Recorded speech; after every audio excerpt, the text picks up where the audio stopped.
When the most loyal husband turns into a stone-hearted playboy, something's gotta give. Hey guys, welcome back to Cinefy Recapped. Today we're going to explain the 2011 romantic movie Crazy Stupid Love. This movie is a must-watch if you're in the mood for a light-hearted and hella funny romantic. But before we start, make sure to hit the like button, drop a comment, and subscribe to Cinefy Recapped and click on the notification bell for future video alerts. The movie begins with couples getting hot and heavy underneath dinner tables, flirting with their legs, except for one couple, Emily and Cal. From the outside, they seem to be just an old couple that has gone a little bit past the romantic honeymoon phase and are now just coasting.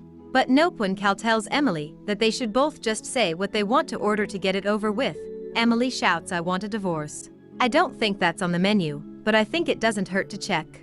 At home, Jessica, the babysitter, is playing with the weaver's son, and they accidentally break a framed family photo. Jessica picks up the broken frame and covers Emily's face, revealing to us that she has hidden feelings for Cal. This is gonna put Cal in some dire straits here. As Jessica walks upstairs, she accidentally opens the door to Robbie, the weaver's older son, playing with himself. Yeah, just 2 minutes in, and this is gonna be a lot to unpack. Meanwhile, Cal, whose entire world has been shattered, is super quiet on the drive back home, as expected. Emily is blabbing all kinds of outrageous stuff, just to get a reaction out of Cal. I mean, really, what did you anticipate from someone who just had his soul crushed out of nowhere? She gets frustrated and blurts out, "Maybe I slept with someone." Cal's expression remains the same as he's asking her to be quiet, which makes her reveal that she did actually sleep with her coworker David Lindhagen. As if blurting out in the middle of a restaurant that you want a divorce wasn't heartbreaking enough, Emily knows no bounds. Cal gets fed up, opens the car door on a moving vehicle, and falls out onto the road because Emily isn't shutting up. She stops the car, gets off, and walks toward him. Cal tells her that he'll leave the same night and sign whatever she wants, just as long as she keeps quiet the rest of the way home. Meanwhile, Robbie comes downstairs to apologize to Jessica for her having to see him exploring himself. She brushes it off, saying it's okay and that she should have knocked, but he confesses that he thinks about her while doing it. Jessica is disgusted and says that now the line is crossed, but he continues by confessing that he loves Jessica. Like I said, a lot to unpack, and this is not where any of this stops. So to save Jessica from an awkward situation, the weavers arrive home and Jessica is shocked at Cal's appearance, since I don't think one would normally respond to divorce by jumping out of a moving car. He then tells Jessica that he can drop her off at home. The scene cuts to Hannah, a new character, hanging out with her friend Liz at the club.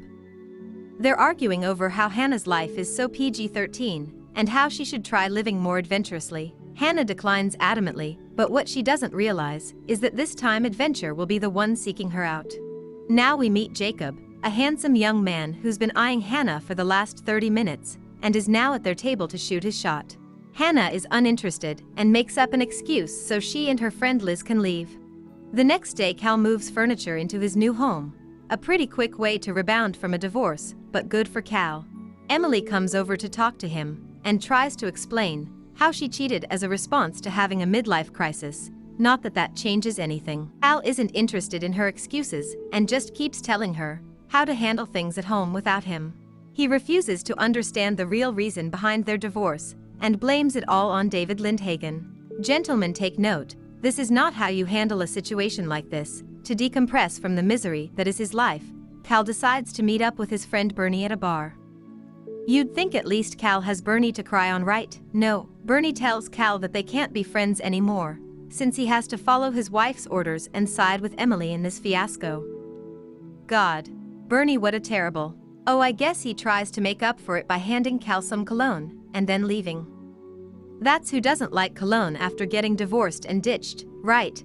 Understandably so, Cal starts crying to random strangers to vent out the misery that is his life. Unknowingly to Cal, Jacob has seen Cal in this state for the past 2 days and is now annoyed at how pathetic Cal is being. To save everyone from getting an earful that they didn't ask for, Jacob whistles and calls him over to have a chat. Jacob just starts lecturing Cal for being pathetic, and he tells him that this is the reason Emily cheated on him.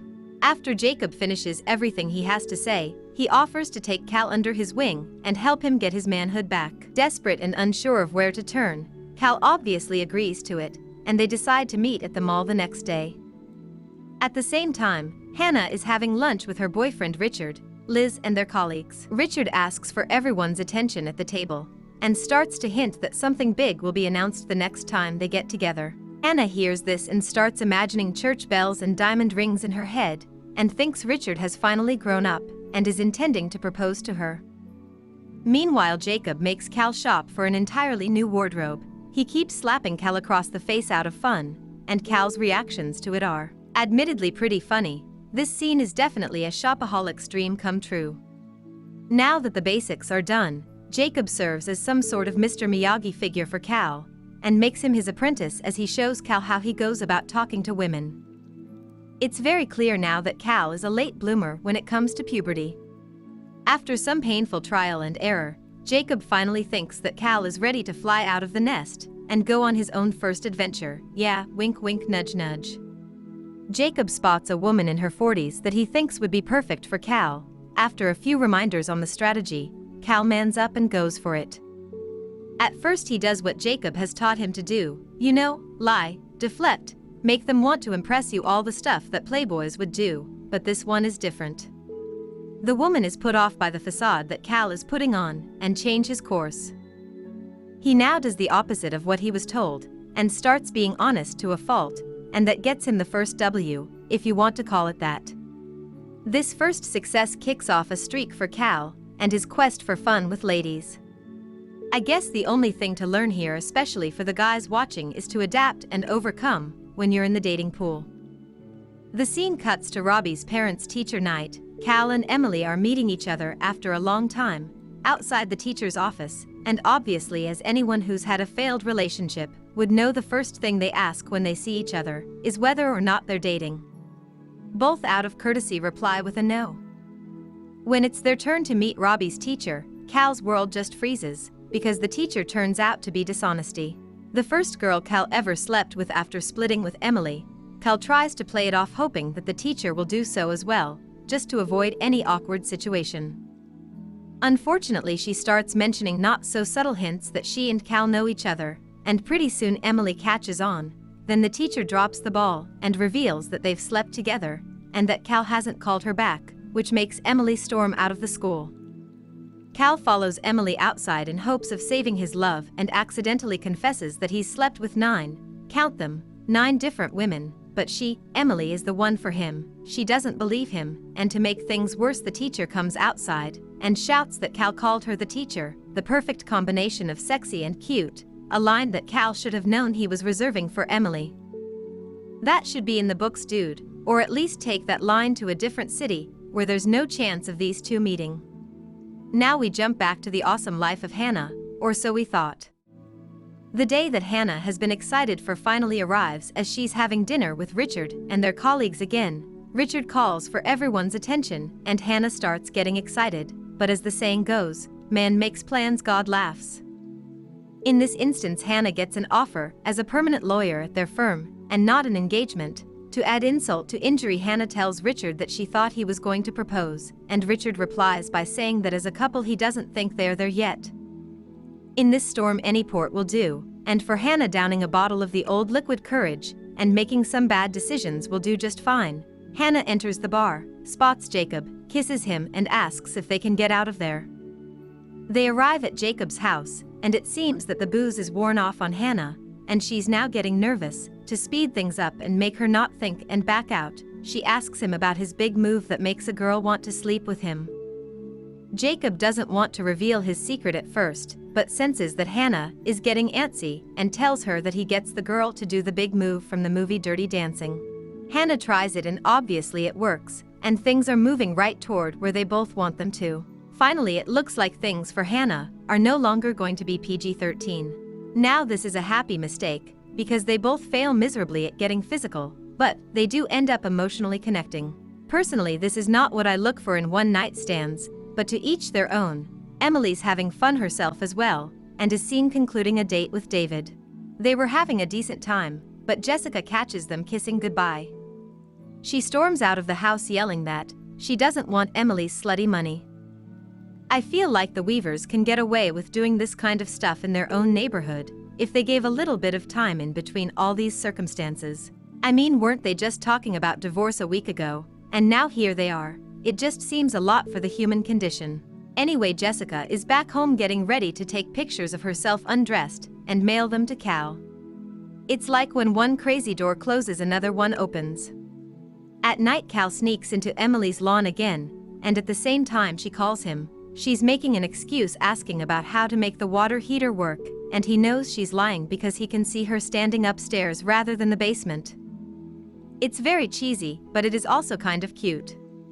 Finally, Jacob is back from the dead and calls Cal. It seems like the tables have turned, and now he's asking Cal for advice regarding meeting Hannah's mom. The scene cuts to Jessica's mom, finding out the mail hidden inside Jessica's drawer with her undressed pictures and Cal written on it.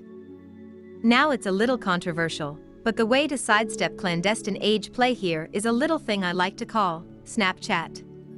For posterity's sake, I don't condone lewd age play like that, nor do I condone Snapchat, but that's a completely separate video. No, that's a completely separate channel. Anyway, to make matters worse, she shows it to Jessica's dad, and he furiously leaves the house to chase Cal. Now the thing is, Cal doesn't know about any of this. Cal doesn't know anything about this disaster, and so he's got a surprise ready for Emily and blindfolds her. Here's the major plot twist. Emily then calls for her oldest daughter, and as it turns out, Hannah is Emily and Cal's daughter.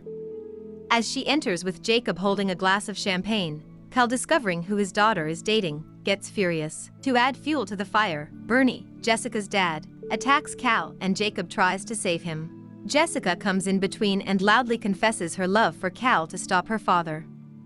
At the same time, Robbie is confessing his love for Jessica, and David enters the scene with Emily's cardigan in his hand. At first, nobody recognizes who this guy is, until it becomes painfully clear that this is David Lindhagen. Jacob wins brownie points with Cal by punching David square in the face, and then the brawl continues. Police come to the rescue for a change, thanks to the neighbors calling them to end the chaotic fight. Cal goes ghost on everyone as he thinks no one wants to see him after that mess, and he still isn't over his daughter dating a playboy. So we fast forward now to Cal attending Robbie's 8th grade graduation. It's pretty obvious that he hasn't made up with everyone since he chooses to sit far from his family. Robbie is the first one to give his graduation speech. He talks about love being a scam, and there being no such thing as true love. But Cal stands up and asks him to stop. He comes up to the front and gives his own speech about how Robbie actually believes in soulmates, and how Cal himself found his soulmate when he was just 15 years old. Both father and son end their speeches by confessing their love once again to their soulmates. After the speeches, everyone is happy, and Jessica gives her undressed pictures to Robbie as a graduation gift, with a promise of waiting for him until he grows up. I mean, the dad isn't available, so you know Jessica, being an opportunist, settles for the next best thing. Cal has accepted Jacob as a part of the family, and things smooth out between him and Emily as they're laughing. A very touching ending to the chaos that has ensued, but, for what it's worth, if I were Robbie, I would be livid that my father hijacked my graduation speech. Anyway, do you believe in mates, or is all of it a scam to you? Let me know in the comments below. And of course, if you dug the breakdown here, be sure to like the video and subscribe to Cinefy Recapped so you don't miss the next video. Until next time, stay safe, stay healthy.